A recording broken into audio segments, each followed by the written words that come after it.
Salam a bien aimé. Je continue l'interprétation des songes prophétiques de la servante parce que j'ai fait ça en 2 jours parce que c'était quand même assez long. Donc, je m'étais arrêtée parce que j'étais un peu fatiguée parce que interpréter vraiment bien aimé, c'est pas facile. Voilà, donc je m'étais arrêtée où la servante disait qu'il y a un monsieur, donc c'était l'ange, qui avait pris des écorces de l'arbre pour commencer à guérir le pasteur Marcelo Tunasi. Voilà, donc je parlais de la guérison traditionnelle. Voilà, parce que je vous ai dit que dans un songe, Tata Nzambe, même quand il veut parler d'un seul sujet, dans un songe, il peut nous donner, comment dire, différents messages. Parce que tout simplement, il a envie de nous dire des choses. Voilà, donc vous voyez que dans l'interprétation de ce songe-là, il y a beaucoup de messages. Et ici, on nous parle de la guérison traditionnelle. Voilà, parce que c'est de cette manière-là que nous, ses enfants, son peuple, doit traiter les maladies. Nous devons traiter les maladies de manière traditionnelle parce que il en a toujours été ainsi. Avant que l'on vienne nous coloniser, ce sont les pratiques de notre culture. Tata Nzambe a donné des plantes. En fait, les plantes, les légumes, les fruits, surtout par exemple les fruits et les légumes, c'est pas seulement de la nourriture, ce sont aussi des médicaments. Parce qu'il y a des fruits qui guérissent des maladies. Les légumes aussi guérissent des maladies. Et Tata Nzambe a mis tout ça dans la nature. Les plantes, les fruits, les légumes pour notre guérison. Et en ce qui concerne la guérison, c'est plus des plantes. C'est pour ça que vous voyez dans ce songe-là, on est en train de, l'ange est en train de prendre, parce que c'est un ange, l'ange est en train de prendre l'écorce pour faire comprendre au peuple que lorsque nous sommes malades, nous devons nous guérir avec des plantes. Lorsque tu as une angine, tu peux prendre par exemple les feuilles de menthe, tu fais bouillir. Nous devons nous guérir avec les plantes, bien aimés. Parce que les médicaments là, les médicaments qui sont créés, fabriqués avec beaucoup de chimie, en fait, les médicaments ne font que détruire notre santé. Les médicaments détruisent beaucoup la santé. Les médicaments détruisent le cœur. Les médicaments détruisent le cerveau. Les médicaments détruisent le foie. Les médicaments détruisent les reins. Les médicaments détruisent tous les organes vitaux qui sont importants. Donc le cerveau, le cœur, les poumons. En fait, les médicaments, ça ne nous guérit pas. Ça calme la douleur. Ça calme la douleur, c'est vrai que comment dire, comment je peux dire? Les médicaments, en fait, ça peut arranger un peu la situation de ta santé. Mais bien aimé, c'est le Seigneur qui guérit notre santé. C'est le Seigneur. Parce qu'un médicament, tu peux avoir un effet immédiat. Ça va te calmer dans les jours qui suivent, les semaines, tu vas te dire, tu vas voir que ça va mieux. Mais à force de prendre les médicaments, notre organisme est détruit. Les médicaments détruisent l'organisme. Les médicaments détruisent l'organisme, bien aimé. Même les scientifiques ici, les pharmaciens, les médecins commencent à reconnaître que les médicaments ne sont pas bien pour notre corps. Il y a même des médicaments qui sont, depuis maintenant quelques années, qu'on est en train d'enlever de la pharmacie. Parce que ça détruit. Les médicaments comme tout ce qui est anti-inflammateur, inflammation, ce qui est inflammatoire, les Doliprane, les je sais pas quoi. À force, les Doliprane, ibuprofène, ceux qui ibuprofène, je sais pas, il y a tellement de noms. Ça donne les AVC. À force de prendre, ça donne les AVC, bien aimé. Donc nous devons nous guérir de manière traditionnelle. Nous devons maintenant prier pour montrer au Seigneur de nous montrer ces plantes-là qui sont dans la nature pour notre guérison. Nous devons maintenant demander, bien aimé, tous les détails qu'il y a dans ces songes-là que la sœur Ornella a reçus. Il n'y a pas de hasard. Il n'y a pas de hasard. Dans tous les détails, les signes prophétiques, tous les choses dont Tata Nzambe a montré, tous les, comment dire, les détails que Tata Nzambe a montrés dans ce songe-là, ils sont importants, ils sont interprétés. C'est des choses que Tata Nzambe a voulu nous dire. Donc, nous devons interpréter pour savoir, ici, là, Tata Nzambe a voulu dire quoi? Ici, là, qu'est-ce que nous devons retenir, bien-aimés? Donc, ici, on nous parle de la guérison. Et c'est comme ça que le pasteur Marcelo sera guéri. Parce qu'on a vu que il sortait d'une paralysie. Quand quelqu'un sort d'une paralysie, ça veut dire qu'il a eu un choc. Hein? Il a eu un choc. Mais ça, je vous ai dit, c'est parce qu'il va prendre tout son temps pour confesser. Il va prendre tout son... Comme il est en train de le faire là. Tous les jours, Tata Nzambe est en train de parler du pasteur Marcelo Tounas et de Maman Blonde. Les gens sont même en train de dire, vous ne pouvez pas laisser cette histoire, vous pouvez... Mais ce n'est pas nous. C'est pas nous, c'est le Seigneur. Est-ce que vous-même, vous ne pouvez pas réfléchir? Vous voyez bien que ce n'est pas nous. Chaque jour, chaque servante vient avec un message différent. Pasteur Marcelo, Maman Blanche, vous ne pouvez pas comprendre à un moment donné que ce n'est pas nous, c'est le Seigneur. Mais je comprends que les gens qui mettent ce genre de commentaires-là, il me semble que c'est comme si c'est des païens. C'est comme si c'est des païens. Parce que les enfants de Tata Nzambe qui ont l'esprit ne peuvent pas réagir de la sorte. Ou bien parfois, c'est même des enfants de Tata Nzambe, hein, mais qui font seulement exprès. Parce que les gens pensent qu'en laissant des commentaires comme ça, les gens vont se fatiguer. Non, on ne va pas se fatiguer. Au contraire, c'est vous qui allez vous fatiguer. Parce que vous pensez que, parce que vous laissez des commentaires désagréables, les gens vont se fatiguer. Non, nous parlons de la part de Tata Nzambe. Personne ne va fatiguer Tata Nzambe. Personne ne va le fatiguer, personne ne va fermer la bouche de Tata Nzambe. Parce que nous autres là, nous sommes sa bouche. Personne ne va fermer sa bouche. Personne. Tant que, je vous ai dit, tant que le pasteur Marcelo ne va pas confesser publiquement ce qu'il a fait là-bas, là où on l'a emmené, là où lui-même il avait accepté de partir. Tata Nzambe, ça va devenir comme une série. Hein? Les histoires de pasteur Marcelo, Maman Blanc, ça va devenir comme une série, je vous dis la vérité. Donc, pasteur Marcelo, il y va de ton intérêt, il est de ton intérêt plutôt de confesser le plus rapidement possible, serviteur. De confesser le plus rapidement possible, parce que tant que tu prends ton temps pour confesser, pour dire, parce que le Seigneur attend une repentance publique, ta femme même dans les songes là, elle a dit, moi j'attends ta confession. Hein? Donc si tu veux qu'on arrête de parler, faut pas avoir peur, tu peux pas avoir peur de ces gens-là, pasteur, parce qu'ils ne sont pas plus, ils sont pas plus forts que Tata Nzambe. Ils ne sont pas plus forts. Ils ne sont pas plus forts, pasteur Marcelo. Ils ne sont pas plus forts. Ils ne sont pas plus forts que le Seigneur. Ces gens-là, c'est Tata Nzambe lui-même qui les a créés. C'est Tata Nzambe lui-même qui les a créés. C'est lui-même qui les a créés. Ils ne sont pas plus forts. Ils sont dans des choses méchantes, dans des sacrifices, à tuer des gens. Mais ils ne sont pas plus forts que le Seigneur. Ils ne sont pas plus forts que le Seigneur. Et après, la sœur Ornella dit que son papa, mais je pense que c'est plutôt son... Hein, je pense que c'est son beau-frère qui est le mari de sa sœur. Hein. Je crois que c'est lui qu'elle appelle son papa, qui a pris la machine à coudre et qui cousait maintenant un nouveau manteau au pasteur Marcelo Tounas, bien-aimé. Regardez, non seulement c'est un songe prophétique, mais c'est un merveilleux songe. C'est un merveilleux songe.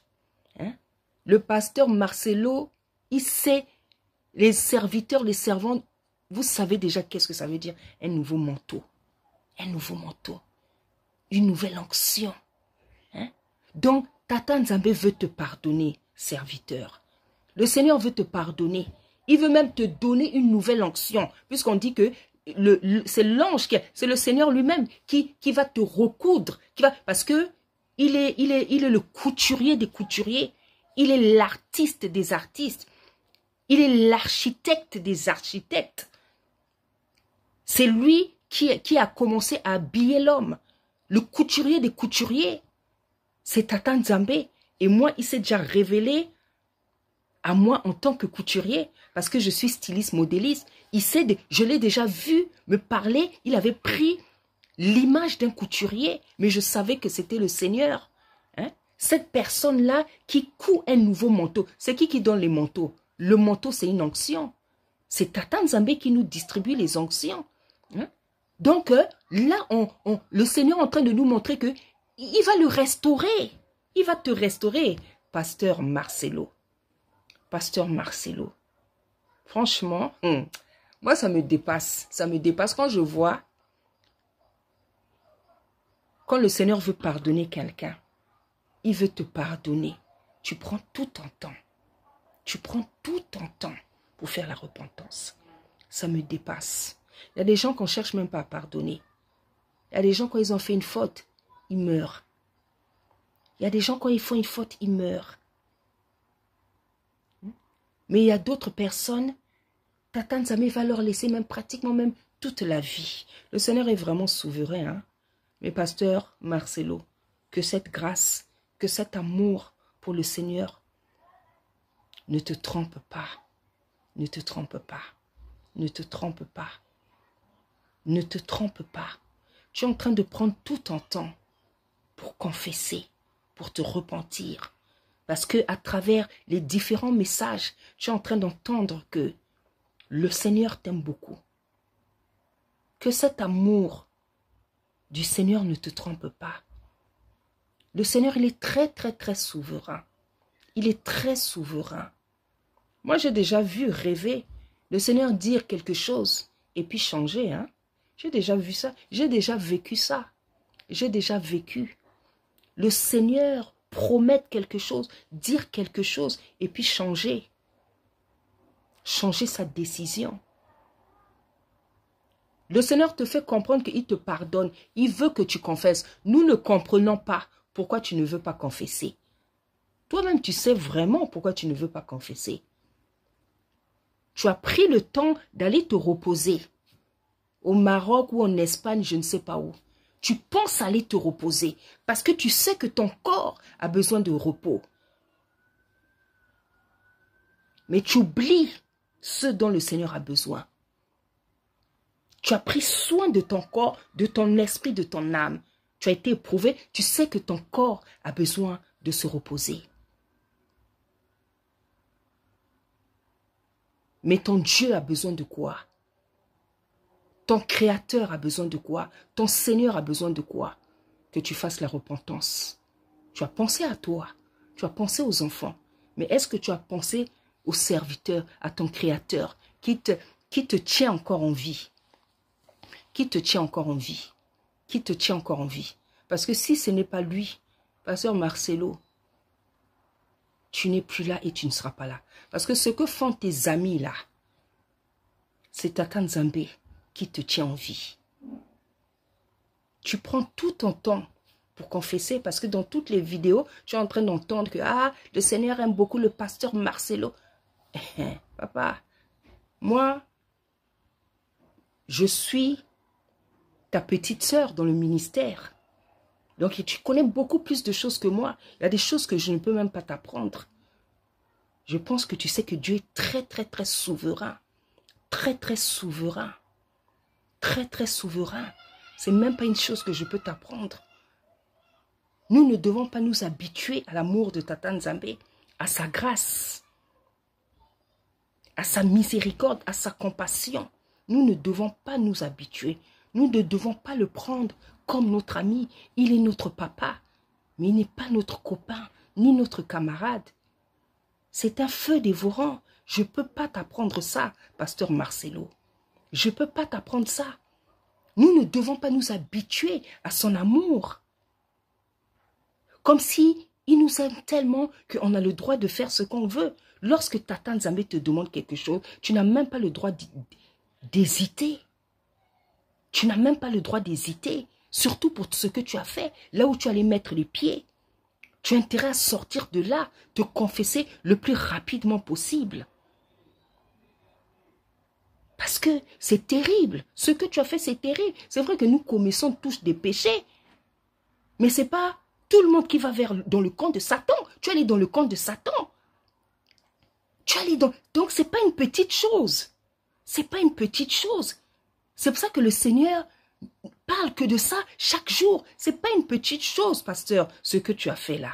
Ce n'est pas une petite chose. Nous péchons tous. Nous péchons, nous tombons, nous chutons. Mais il y a des gens, quand ils tombent, ils ne vont pas automatiquement dans le camp du diable.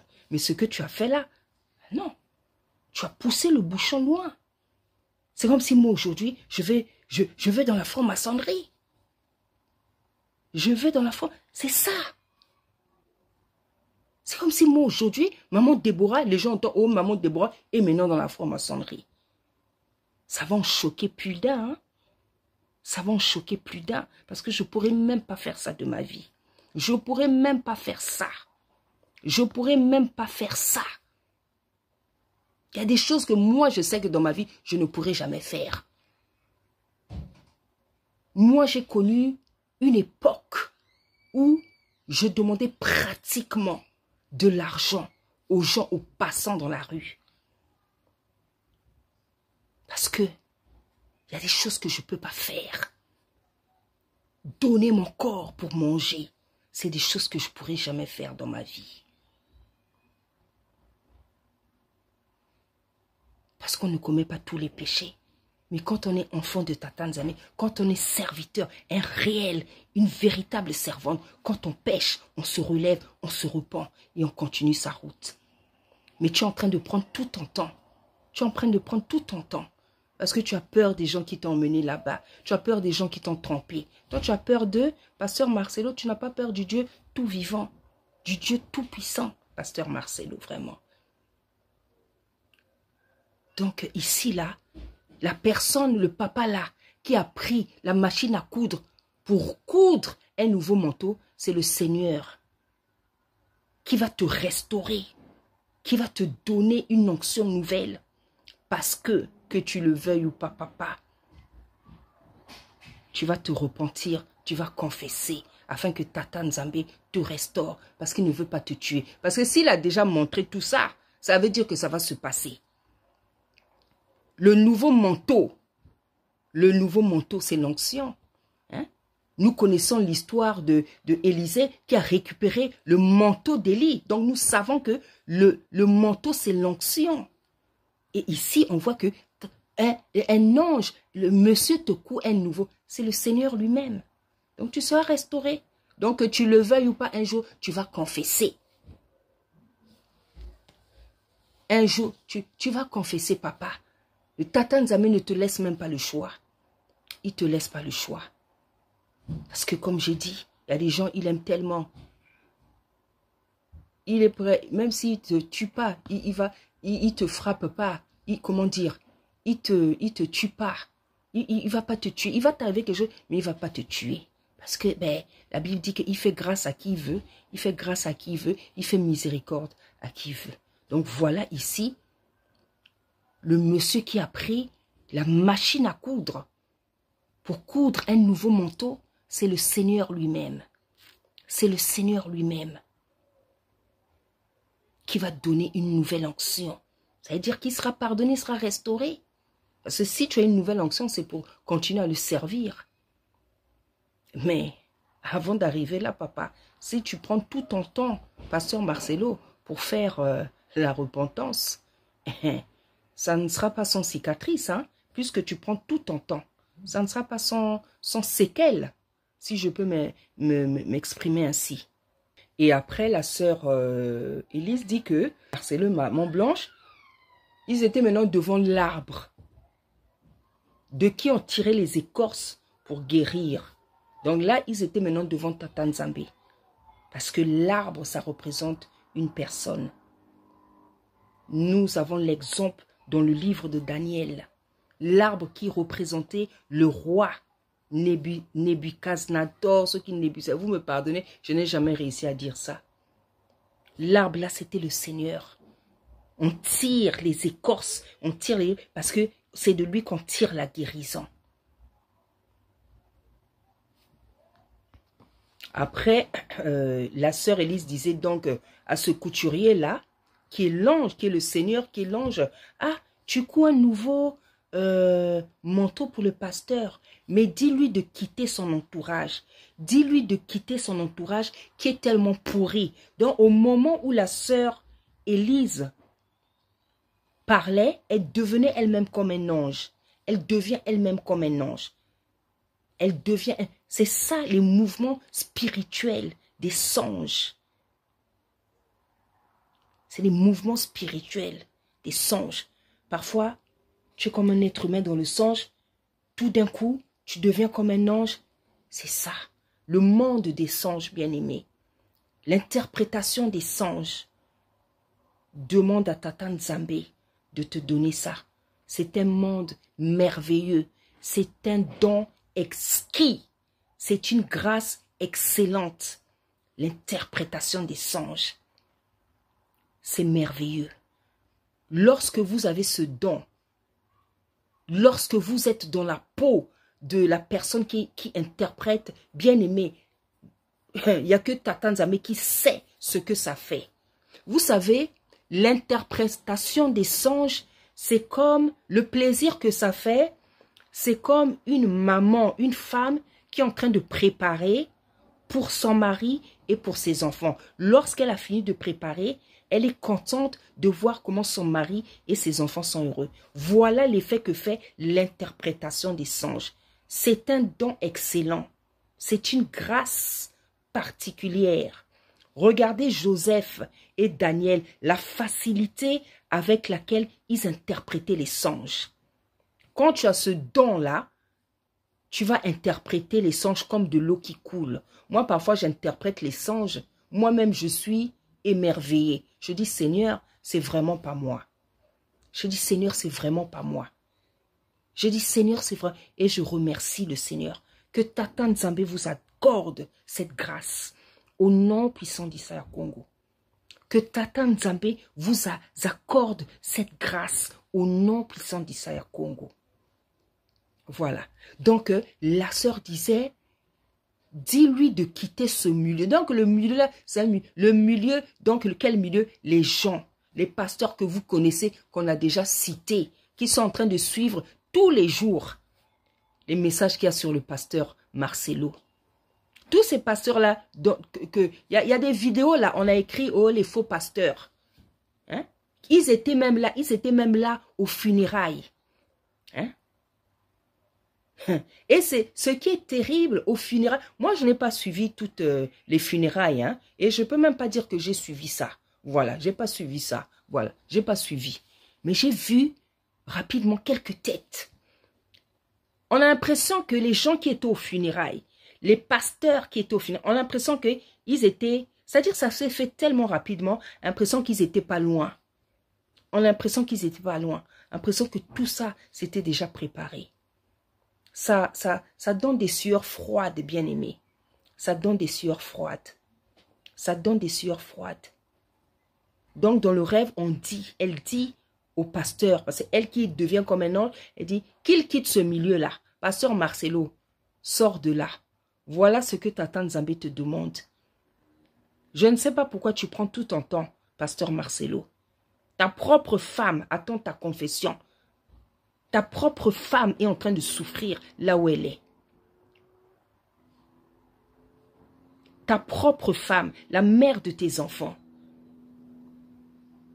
Et on a dans les commentaires, laissez les pasteurs tranquilles, laissez maman Blanche tranquille, laisse-la.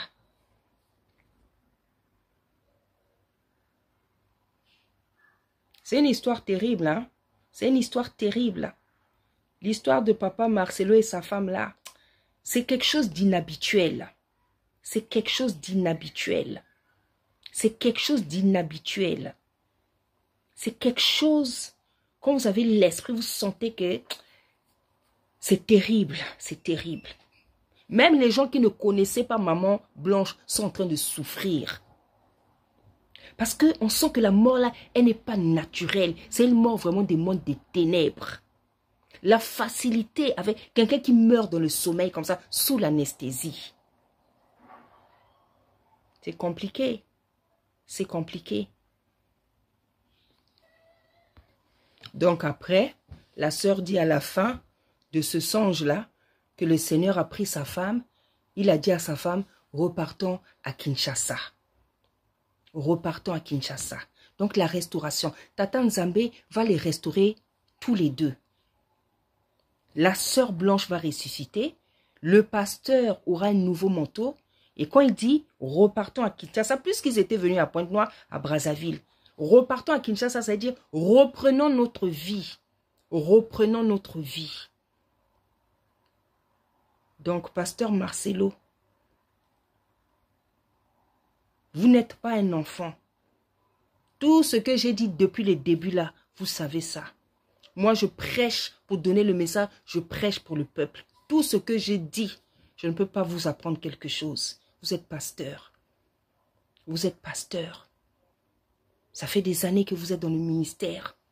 Vous connaissez les principes divins. Vous connaissez la parole. Vous connaissez le Seigneur. Je ne pense pas que je peux vous apprendre quelque chose. Je viens prêcher, interpréter un songe, donner la parole, exhorter le peuple. Mais tout ce que j'ai dit depuis le début, vous connaissez ces choses. Ce que Tata Nzambe vous demande, c'est de vous repentir, de faire une repentance publique. Et si vous ne le faites pas, c'est la paralysie qui vous attend. Je ne le souhaite pas. Je ne fais que répéter ce qui a été vu dans le songe. Parce que c'est le Seigneur qui a parlé. Le Seigneur attend de votre part une repentance publique. Et vous savez pourquoi. Et vous savez pourquoi. Tant que vous ne vous repentez pas, pasteur Marcelo, tous les jours, il y aura des songes sur Maman Blanche, sur le pasteur. Et vous risquez de pousser même le Seigneur à dire des choses ou à révéler des choses qu'il ne voudra même pas révéler. Parce qu'il est tellement bon. Si vous faites la sourde oreille, si vous faites de la résistance, le Seigneur va vraiment vous afficher. Il va vous mettre mal à l'aise. Vous n'êtes pas plus fort que le Seigneur, pasteur Marcelo. Vous n'êtes pas plus fort que lui. Personne de nous n'est plus fort que lui. Nous prions pour vous. Nous intercédons pour vous. Parce que c'est l'ordre de l'Éternel. Mais ne profitez pas de cette grâce. Ne profitez pas de cette grâce. Voici, pasteur Marcelo, voici peuple de Tata Nzambe, pour qui j'ai interprété ces songes prophétiques, parce que ce sont des songes prophétiques, c'est-à-dire des choses qui vont arriver dans le futur. J'ai fait ma part, j'ai fait mon travail. Ce n'est pas moi qui ai reçu les songes, c'est la sœur, la servante Ornella. Je l'ai aidée, je suis venue l'aider à interpréter parce qu'elle n'en a pas la capacité. Elle n'a pas encore reçu cette onction. C'est pour ça que la Bible dit que nous sommes un corps. Nous sommes un corps. Nous devons nous aider les uns les autres. Nous devons nous aider. Moi, une fois, j'ai donné un message pour la princesse, comment elle s'appelle, Meghan et Harry. Comme je ne maîtrise pas trop l'anglais, c'est la sœur Estelle qui m'a traduit ça en anglais. C'est ça, c'est comme ça que nous devons travailler. Parce que nous sommes une famille, nous sommes un corps. Donc, pasteur Marcelo, vous savez ce que le Seigneur attend de vous. Parce qu'il y a beaucoup de questionnements, il y a des souffrances, il y a des larmes qui continuent à couler pour la sœur Blanche. Parce que sa mort a été, son décès était trop rapide, inattendu, imprévisible. Et il y a des gens qui souffrent, il y a des gens qui pleurent. Et tant que vous ne vous repentez pas, cette histoire-là ça va mettre du temps, hein? Ça va mettre du temps. Ça va mettre du temps. Parce que Tata Nzambe veut que vous trahissez les gens qui vous ont emmenés là-bas. Parce que la vie qui mène là, les pasteurs qui sont dans la franc-maçonnerie, le Seigneur ne peut pas accepter ça. Ce n'est pas normal un pasteur qui se retrouve dans la franc-maçonnerie. Parce que la franc-maçonnerie, c'est le camp du diable. Le Seigneur ne peut pas accepter ça. Le Seigneur ne peut pas accepter ça. Nous avons vu le roi Achab, les comportements qu'il a eus dans la Bible. Il était roi d'Israël. Mais les comportements qu'il a eus, ça a tellement déçu le Seigneur. Le Seigneur